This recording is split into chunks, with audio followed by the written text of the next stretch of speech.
Hello दोस्तों, स्वागत है मेरा इस चैनल में। तो आज मैं बात कर रहा हूँ आईआईटी जेईई क्या है और इसमें कितने अटेम्प्ट देने पड़ते हैं, पूरा और भी बता दूंगा। कोई भी बच्चे आईआईटी जेईई की तैयारी करना चाहते हैं तो उनको पता होना चाहिए कि कितने अटेम्प्ट होते हैं, कैसा क्वेश्चन पेपर आते हैं, कितने कितने चांस मिलते हैं। तो वो सब मैं इस चैनल में इस वीडियो में बताऊँगा। तो बने रहिए वीडियो में और वीडियो को लाइक और चैनल को सब्सक्राइब जरूर कर दें। देखो, जेई मेंस के लिए बेसिक क्वालिफिकेशन होती है, 12th के साथ दे सकते हैं। अगर आप अभी मान लो अगर 2026 में देना चाहते हैं, अगर आप 2026 में 12th में तो तब भी दे सकते हैं, 12th पास कर ली तब भी दे सकते हैं। और जेई मेंस लगातार कंटिन्यू 3 साल दे सकते हैं। जेई मेंस मतलब समझ गए? मतलब अगर आप 2026 में अभी 12th देंगे, 12th में है तो 26 में दे सकते हैं, 27 में दे सकते हैं, 28 में। और एडवांस दे सकते हैं 2 बार, एक तो 12th के साथ, एक 12th के बाद।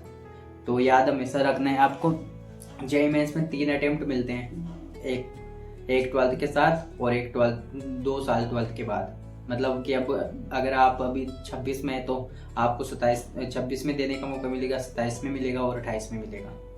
इसके बाद आपके चांस खत्म हो जाएंगे। इनमें सिलेक्शन हो गया तो ठीक है, वरना किसी और गवर्नमेंट को और किसी कॉलेज में एडमिशन ले सकते हो आप, या और किसी फील्ड में जा सकते हो।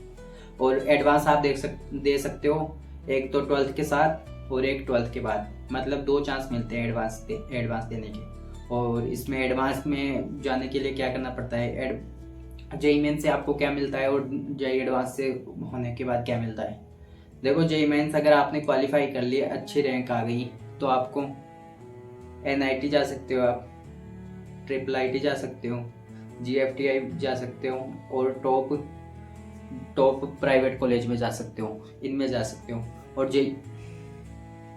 जेईई एडवांस में अगर आप जेईई एडवांस क्वालिफाई कर लेते हो तो आप, अगर आपकी बढ़िया रैंक है तो आपको डायरेक्ट आप आईआईटी में जा सकते हो। जेईई मेंस है, आप डायरेक्ट आईआईटी नहीं जा सकते। और एडवांस, अगर आपने एडवांस अच्छे नंबर से, अच्छी रैंक से क्वालिफाई की है तो आपको आईआईटी में जा सकते हो। वो आपको रैंक अकॉर्डिंग पता चल जाएगा कौन सी आपको आईआईटी मिल रही है। तो और रही बात क्वेश्चन पेपर की, तो जेईई मेंस में हर साल जेईई मेंस में 2 पेपर होते हैं। एक जनवरी और फरवरी के बीच होता है। जनवरी में मान लो जनवरी के लास्ट और फरवरी के स्टार्टिंग में वीक में होता है। और एक अप्रैल में, मतलब एक साल में 2 पेपर होते हैं जेईई मेंस के, और एक एडवांस का एक ही पेपर होता है। तो समझ गए ना आपको। वैसे तो अगर आपको पेपर टोटल देने जेईई मेंस के 3 साल में तो आपको 6 चांस मिलेंगे। मतलब कि एक साल में 2 पेपर लगेंगे जेईई मेंस के, एक तो जो जनवरी के आसपास लगता है और एक अप्रैल के आसपास, जिसमें इनमें से जो भी अच्छे मार्क्स होंगे जिसके वो काउंट किए जाएंगे, उसके अकॉर्डिंग आपको एनआईटी, ट्रिपल आईटी, ये जीएफटीआई मिलेगी। और रही बात एडवांस की, तो एडवांस में आपको सबकी कैटेगरी वाइज क्वालिफाई परसेंटाइल होती है। अगर उस क्राइटेरिया को आप पास कर लेते हो तो आप जेईई एडवांस दे सकते हो। ऐसे नहीं कि आपका सिलेक्शन हो गया, जेईई मेंस क्वालिफाई हो गया मतलब आपको कॉलेज मिल गई, ऐसा कुछ नहीं होता। आपकी रैंक देखी जाती है, आपकी परसेंटाइल देखी जाती है कितनी है, उसके अकॉर्डिंग आपको कॉलेज अलॉट होता है। और जैसे हर साल की कट ऑफ देखी जाए तो अब तो मैंने दी थी, तब तो जनरल की थी 92 परसेंटाइल थी। तो आप देख सकते हैं। और कैटेगरी वाइज कम कम होती जाती हैं, आप देख लेना आपके वो कौन सी कैटेगरी की कितनी रैंक है, कितनी परसेंटाइल है जो जेईई एडवांस के लिए क्वालिफाई हो जाए। और रही बात क्वेश्चन पेपर की, तो जेईई मेंस में क्वेश्चन पेपर 300 नंबर का आता है और 75 क्वेश्चन आते हैं टोटल। और पहले तो 19 आते थे, क्योंकि उसमें ना ऑप्शनल भी थे लास्ट के 10 क्वेश्चन। लेकिन अब वो 10 क्वेश्चन हटा दिया और 75 भी आ गए। तो 75 भी करना होता है आपको, उसके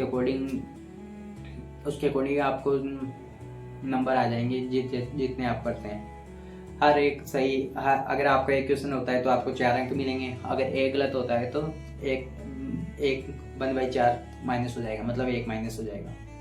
तो ऐसे है। और एडवांस में एडवांस का कोई फिक्स नहीं है, 360 और 400 के बीच पेपर 360 और 400 के बीच नंबर का पेपर होता है। जो एडवांस का पेपर एक दिन में 2 पेपर लगते हैं, मतलब एक पेपर 180 का होता है या 200 का।